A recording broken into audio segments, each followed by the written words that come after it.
Hello दोस्तों, आप सभी को प्रभु यीशु मसीह के नाम में जय मसीह की, परमेश्वर के नाम की स्तुति और महिमा हो। फिर से मैं आप सभी का स्वागत करता हूं हमारे एक और नए वीडियो में। दोस्तों, आज के समय में बहुत ज़्यादा ज़रूरी है कि हर एक विश्वासी जो प्रभु यीशु मसीह पर विश्वास करता है वो अपने आप को जांचे कि कहीं वो पाप में तो नहीं गिरा हुआ है। जी हाँ दोस्तों, अगर आप प्रभु यीशु मसीह पर विश्वास करते हैं तो आपको रोज़ अपने आप को देखना है, परखना है और ये जांचते रहना है कि आपका जीवन पाप में तो नहीं है। क्योंकि आज बहुत सारे ऐसे क्रिश्चियन लोग हैं, बहुत सारे ऐसे मसीह लोग हैं जो चर्च जाते हैं, प्रार्थना करते हैं, बाइबल पढ़ते हैं और ख़ुद को मसीह भी कहते हैं, इसके बाद भी उनके जीवन में पाप रहता है। तो आज इस वीडियो के माध्यम से मैं आपको 3 ऐसे मुख्य पापों के बारे में बताने वाला हूँ जिनसे परमेश्वर सख्त नफरत करते हैं। जी हाँ दोस्तों, और ये 3 पाप ऐसे हैं जिसे आज के समय में अधिकतर विश्वासी लोग जानबूझकर या अनजाने में कर रहे हैं। हो सकता है कि आप भी इन पापों में लिप्त हो या आपके जीवन में भी ये पाप है लेकिन आपको पता ही नहीं चल रहा है, या फिर पता होते हुए भी आप जानबूझकर उसके जाल में फंसते जा रहे हो और अपने आप को निकाल नहीं पा रहे हो। तो जो 3 पाप के बारे में आज मैं आपको बताने वाला हूँ, आज इस वीडियो को बड़े ध्यान से देखिएगा, क्योंकि इस बात को समझने के बाद, जानने के बाद हो सकता है कि आप अपने इस पाप से छुटकारा पा सकें और परमेश्वर की आत्मा आपकी मदद करे उस पाप से निकलने के लिए। तो मैं विश्वास करता हूँ कि आप वीडियो को बड़े ध्यान से पूरा वीडियो को देखेंगे ताकि आप बातों को समझ सके। और वीडियो को समझिए, क्योंकि हमारे लिए, आपके लिए परमेश्वर के वचन को समझना बहुत ज़रूरी है। तो वीडियो बड़े ध्यान से देखिएगा और मैं एक एक करके इन तीनों पाप के बारे में बताऊंगा कि बाइबल के अनुसार हम सबको कैसा जीवन जीना चाहिए और कैसे आज ये 3 पाप मसीहों के जीवन में काम कर रहा है। तो सबसे पहला जब हम पाप देखते हैं जिससे परमेश्वर को बहुत ज़्यादा नफरत है, वो है मूर्ति पूजा। जी हाँ दोस्तों, मूर्ति पूजा एक ऐसा पाप है जिससे परमेश्वर घृणा करते हैं या कहें तो नफरत करते हैं। लेकिन आज आप देखिए, बहुत सारे ईसाई लोग मूर्ति पूजा करते हैं, बहुत सारे क्रिश्चियन लोग मूर्ति पूजा करते हैं। खासकर हम देखते हैं जो ऐसे समाज के लोग जो बहुत पहले से अपने आप को मसीही कहते हैं कि हम प्रभु पर विश्वास करते हैं, खासकर कैथोलिक लोग को आप देखिए, उनके चर्च में यीशु मसीह की मूर्ति की पूजा की जाती है, मरियम की मूर्ति की पूजा की जाती है, यहाँ तो पतरस की और बहुत सारे और भी चीज़ों की मूर्ति बनाकर उनकी पूजा की जाती है। और सिर्फ कैथोलिक में ही नहीं, ऐसे बहुत सारे मसीह संगठन, बहुत सारे ऐसे लोग हैं जो मूर्ति पूजा करते हैं। मूर्ति पूजा मेरे प्रियो ये नहीं है कि बाकी धर्मों के लोग जो अपने देवी देवताओं की पूजा कर रहे हैं वही पाप है। जो क्रिश्चियन लोग खुद की मूर्ति बनाकर पूजा करते हैं वो भी पाप में गिना जाता है। इसके लिए हम एक वचन पढ़ेंगे और आसानी से समझने की कोशिश करेंगे। ऐसा नहीं है कि अन्य जाति के लोग जो मूर्ति पूजा करते हैं वो पाप है, परमेश्वर उनसे नफरत करता है, ऐसा नहीं है। परमेश्वर का वचन कभी भी अन्य जातियों के लिए नहीं होता है। परमेश्वर का वचन हमेशा उन लोगों के लिए होता है जो बाइबल के अनुसार जीवन जीते हैं या जिन्होंने उद्धार पाया हो। ऐसे लोगों से बाइबल बात करती है। जो यीशु के बारे में नहीं जानते उनके लिए वचन अभी नहीं लागू, जब वो यीशु को जान जाएंगे तब उनके लिए वचन लागू होगा। तो हम एक वचन पढ़ेंगे व्यवस्था विवरण की किताब, व्यवस्था विवरण, और उसके हम अगर पढ़ेंगे 5 अध्याय और उसके 8 आयत से लेकर हम पढ़ेंगे। देखिए यहाँ पर क्या लिखा है, 8 से लेकर 9 तक मैं आपको पढ़ूंगा। 2 आयत पढ़ेंगे। यहाँ लिखा है, तू अपने लिए कोई मूर्ति खोद कर ना बनाना, ना किसी की प्रतिमा बनाना जो आकाश में या पृथ्वी पर या पृथ्वी के जल में है, ना तू उनको दंडवत करना और ना उनकी उपासना करना, क्योंकि मैं तेरा परमेश्वर जलन रखने वाला ईश्वर हूँ और जो मुझसे बैर रखते हैं उनके बेटों, पोतों और परपोतों को पितरों का दंड दिया करता हूँ। यहाँ परमेश्वर मूसा के द्वारा इस बात को अपने लोगों तक पहुँचा रहे हैं कि तू अपने लिए मूर्ति खोद कर नहीं बनाना। ठीक है मेरे प्रियो, इसका यह मतलब नहीं है कि यह वचन अन्य जातियों के लिए है जो यीशु को नहीं जानता। उन लोगों को कहा गया कि भाई तुम मूर्ति की पूजा मत करो। ये इज़राइल के लोगों के लिए कहा गया था, यानी कि परमेश्वर के लोगों के लिए कहा गया था। आज ये वचन चर्च के लोगों के लिए है। आज बहुत सारे चर्च में मरियम की मूर्ति बनाकर पूजा किया जा रहा है। बहुत सारे विश्वासी लोग मैं जानता हूँ जिनके घर में यीशु मसीह की एक फ़ोटो लगी होती है, मरियम की फ़ोटो लगी होती है, जिसमें यीशु मसीह की फ़ोटो में बीच में दिल दिखाया जाता है और कहते हैं ये यीशु है। मेरे प्रियो, अगर आपके घर में भी ऐसा फ़ोटो कोई लगा है तो सबसे पहली चीज़ तो वो यीशु नहीं है। जिस फोटो को आप यीशु समझ रहे हैं वो यीशु की फ़ोटो है ही नहीं। वो किसी कलाकार की एक पेंटिंग है, किसी ने अपने कल्पना से एक फ़ोटो को बनाया और उस फोटो की अगर आप पूजा करते हैं, उसको अगर आप यीशु मसीह समझते हैं तो ये एक मूर्ति पूजा है। अगर आपके घर में मरियम है और आप मरियम की फ़ोटो के आगे खड़े होकर प्रार्थना कर रहे हैं और मरियम से विनती कर रहे हैं कि वो आपके लिए यीशु मसीह से प्रार्थना करे, तो आप मूर्ति पूजा कर रहे हैं। और ये एक ऐसा पाप है जो आज के समय में बहुत सारे चर्च में ये हो रहा है और खुलेआम हो रहा है, और लोग इसका विरोध भी नहीं कर पा रहे हैं। क्यों नहीं कर पा रहे? क्योंकि आप वचन को नहीं समझ पा रहे, आप बाइबल को नहीं समझ पा रहे। लेकिन मेरे प्रियो, परमेश्वर की नज़र में ये घनघोर अपराध है।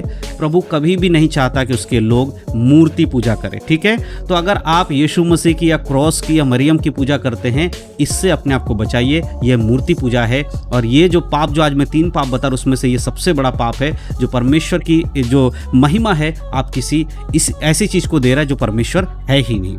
अब हम बात करेंगे दूसरे पाप की, जो मसीह लोग ज़्यादातर कर रहे हैं आज।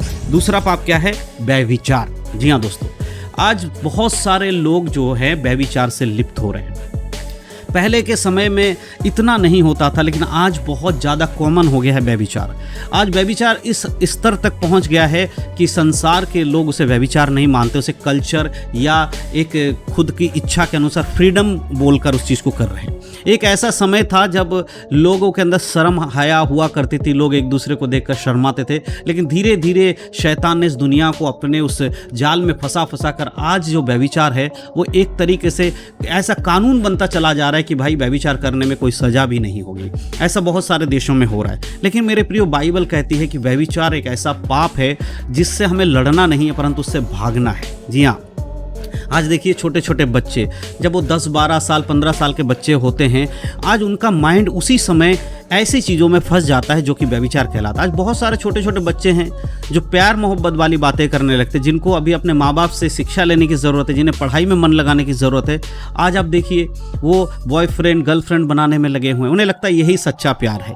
मेरे प्रिय, ऐसा नहीं है। संसारिक प्यार कभी भी सच्चा प्यार नहीं होता। सच्चा प्यार जो है वो है परमेश्वर का प्यार। लेकिन ये व्यभिचार एक ऐसा हथियार है शैतान का, जिसमें आज क्रिश्चियन लोग ज़्यादातर फंसते चले जा रहे हैं। संसार के लोगों के लिए मैं बात कभी नहीं करता, क्योंकि संसार के लोगों को भी सच्चाई नहीं मालूम है। लेकिन जो क्रिश्चियन हैं, जो प्रभु पर विश्वास करते हैं, उनको ये समझना होगा कि शैतान किस तरह से आपको और आपके बच्चों को व्यभिचार में फंसा रहा है, कैसे वो बुरी बुरी संगतियों में लेकर जा रहा है। आज बहुत सारे ऐसे लोग हैं जो पॉर्न फिल्मों में फंस चुके हैं। उनके हाथों में मोबाइल तो आया है, मोबाइल ने आपके जीवन के बहुत सारे कामों को आसान तो कर दिया मेरे प्रियो, लेकिन उसी मोबाइल ने आपके जीवन को बर्बाद भी कर दिया है। आज आपके हाथ में जो मोबाइल, आप देखिए कि उस मोबाइल में आप क्या यूट्यूब पर क्या देख रहे होते हैं, या और भी साइट्स पे जाकर आप क्या देखते हैं। मेरे प्रियो, मोबाइल नहीं होना या होने वाली बात मैं यहाँ पर नहीं कर रहा हूँ। अगर आपको पास मोबाइल है, आप उसका सही इस्तेमाल करिए। क्या मोबाइल के अंदर परमेश्वर के वचन नहीं सुन सकते? बिल्कुल सुन सकते हैं, लेकिन आप उसको अलग लेवल पे ले जाकर अगर आप उसके वीडियोस देख रहे हैं, गलत सीन देख रहे हैं, गलत चीज़ों को देख रहे हैं, ये एक ऐसा व्यभिचार है जो आपको धीरे धीरे परमेश्वर से दूर करता चला जाएगा, और एक दिन आप इस व्यभिचार के चंगुल में फंस जाएंगे। बहुत बार बहुत सारे लोग कोशिश करते हैं कि व्यभिचार से लड़ा जाए, व्यभिचार को व्यभिचार से हराया जाए। ऐसा नहीं होता है। बाइबल हमें बताती है कि व्यभिचार से लड़ना नहीं है, उससे भागना है। और ये दूसरा एक ऐसा जो पाप है जो परमेश्वर की नज़र में घृणित पाप है। इसीलिए मेरे प्रियो, व्यभिचार से बचना बहुत ज़रूरी है, और आप इस चीज़ पर गौर करें, क्योंकि परमेश्वर का वचन कहता है कि जो व्यभिचार में पड़ेगा वो नरक में डाला जाएगा। व्यभिचारी लोगों को स्वर्ग में जाने की इजाज़त नहीं, इसलिए अपने जीवन को वचनों के आधारित ज़रूर जांचें। अब हम बात करेंगे तीसरे पाप की, जिससे परमेश्वर बहुत ज़्यादा नफरत करते हैं, वो है घमंड। जी हाँ दोस्तों, घमंड आज के समय में एक ऐसा पाप बनता चला जा रहा है, ऐसा पाप है जो मसीहों में धीरे धीरे फैलता चला जा रहा है। आज बहुत सारे मसीही लोग अपने धन पर, अपने पैसों पर, अपने दौलत पर घमंड कर रहे हैं। बहुत सारे लोग चर्च में जब जाते हैं, जब उनके पास पैसा है, तो अपने आप को ऐसा दिखाते हैं कि भाई मैं तो बड़ा धनी आदमी हूँ। इस प्रकार खुद पर घमंड कर रहे होते हैं, खुद की चीज़ों पर घमंड कर रहे होते हैं। कोई अपनी गाड़ी पर घमंड कर रहा होता है, कोई अपने घर पर घमंड करता है, कोई अपनी नौकरी पर घमंड करता है, कोई अपनी सैलरी पर घमंड कर रहा होता है। तो ऐसे बहुत सारे चीज़ों पे आज मसीह लोग घमंड कर रहे हैं। मेरे प्रियो, आप भी जरा अपने जीवन को जांच कर देखिए, आप किस चीज़ पर घमंड करते हैं। प्रभु का वचन कहता है संसार की चीज़ों पर आपको घमंड नहीं करना। एक वचन मैं आपके लिए पढ़ूंगा, यिर्मयाह की किताब, उसका 9 अध्याय, उसका 23 और 24 आयत को अगर हम पढ़ेंगे तो यहाँ पर देखिए परमेश्वर क्या कहते हैं। लिखा है, यहोवा यूं कहता है, बुद्धिमान अपनी बुद्धि पर घमंड ना करे, ना वीर अपने वीरता पर, ना धनी अपने धन पर घमंड करे, परंतु जो घमंड करे वह इस बात पर घमंड करे कि वह मुझे जानता और समझता है, कि मैं ही वह यहोवा हूँ जो पृथ्वी पर करुणा, न्याय और धर्म के काम करता है, क्योंकि मैंने इन्हीं बातों से प्रसन्न रहता हूँ। परमेश्वर क्या कहते हैं यहाँ पर, किस चीज पर घमंड नहीं करना है? बुद्धिमान अपनी बुद्धि पर घमंड ना करे। आज बहुत सारे लोग खुद को बुद्धिमान समझने लगते हैं, बाइबल का प्रचार सुनकर उसमें से कुछ ना कुछ कमी निकालकर उसको बोलते हैं कि भाई ऐसा नहीं, ऐसा होना चाहिए। ऐसा नहीं है, बाइबल में जो लिखा है वो सत्य है, लेकिन खुद की बुद्धि पर आप घमंड करते, इसीलिए आपको लगता है कि जो चीज़ हम बाइबल से हटके भी कुछ कर रहे हैं वो गलत नहीं है। जैसे कि बहुत सारे लोग सोचते हैं कि हाँ परमेश्वर ने ये तो कहा झूठ मत बोलो, लेकिन ये थोड़ी है कि भाई किसी को अगर हम झूठ बोल करके, हमारे झूठ बोलने से किसी का फायदा हो जाता है, छोटी सी झूठ बोलने से, तो वो झूठ थोड़ी है। ये आपकी बुद्धि है और आप इस बुद्धि पर घमंड करते हैं। परमेश्वर मना कर रहा है कि बुद्धि पर घमंड मत करो, और ना वीर अपने वीरता पर घमंड करे। बहुत ताकत होगा, बहुत बल होगा, उस पर भी आपको घमंड नहीं करना है। और ना धनी व्यक्ति अपने धन पे घमंड करे, पैसा बहुत आ गया आपके पास, यीशु मसीह पे विश्वास करने के बाद आपका बिजनेस बहुत अच्छा चल रहा है, आप प्रार्थना करें, आपने ले हैंड प्रेयर करा लिया, मिरेकल मनी आपके साथ हो गया, आपके अंदर घमंड आ गया, इस पर भी घमंड नहीं करना है। परंतु किस बात पर घमंड करना है? प्रभु कहता है इस बात पर घमंड करो कि तुम मुझे जानते हो, आप यीशु मसीह को जानते हैं। यह आपके लिए घमंड का कारण होना चाहिए। इससे परमेश्वर प्रसन्न होते हैं, क्योंकि वो न्याय और धार्मिकता का परमेश्वर है। एक दिन आपका और हमारा न्याय भी उनके द्वारा होगा। परमेश्वर और यीशु मसीह हमारा न्याय करेंगे मेरे प्रियो। इसीलिए ये जो 3 ऐसे पाप हैं जिनसे आपको अपने आप को बचा कर रखना है, जिनसे दूर रहना है। पहला क्या है कि आपको मूर्ति पूजा से बचना है, जिससे परमेश्वर घृणा करते। दूसरा व्यभिचार से बचना है। तीसरा हमने देखा घमंड से भी हमें बचना है। ये 3 ऐसे मुख्य पाप हैं जो आज कलीसिया में लगभग सभी लोगों के जीवन में एक ना एक पाप तो हो ही रहा है। या कोई व्यभिचार में पड़ा होगा, या किसी ने मूर्ति पूजा में जीवन बिता रहा होगा, या कोई अपने आप पर घमंड कर रहा होगा। अगर इन तीनों में से कोई भी आपके जीवन में पाप नहीं है तो आप सही मार्ग पे चल रहे हैं। लेकिन अगर इन तीनों में से कोई भी आपके जीवन में पाप है तो आज आपको अपने आप को संभालने की और परमेश्वर से प्रार्थना करने की, प्रभु से विनती करने की कि हे पिता हमें इन पाप से बाहर निकालिए, इसकी बहुत ज़्यादा ज़रूरत है। मेरे प्रियो, मैं विश्वास करता हूं कि आज के इस वीडियो के माध्यम से जो 3 मुख्य पाप मैंने आपको बताए हैं जिनसे परमेश्वर घृणा करते हैं, आप इसके बारे में अच्छे से समझ पाए हैं। विश्वास करता हूं कि आने वाले दिनों में आप अपने आप को संभालेंगे, अपने आप को इस पाप से अलग करेंगे। और इस वीडियो को ज़रूर आप अपने मसीह भाई बहनों में शेयर करिएगा, ताकि परमेश्वर का वचन उन लोगों तक भी पहुंचे और वो भी प्रभु के सत्य वचन को जाने और उसके अनुसार जीवन बिता सके। तो बहुत बहुत धन्यवाद आप सभी का वीडियो देखने के लिए। परमेश्वर आप सबको आशीष दे। यीशु मसीह के नाम में सबको जय मसीह की। God bless you. आशीषित रहें, प्रभु में बढ़ें, उद्धार में बने रहें, यीशु के नाम में आमीन।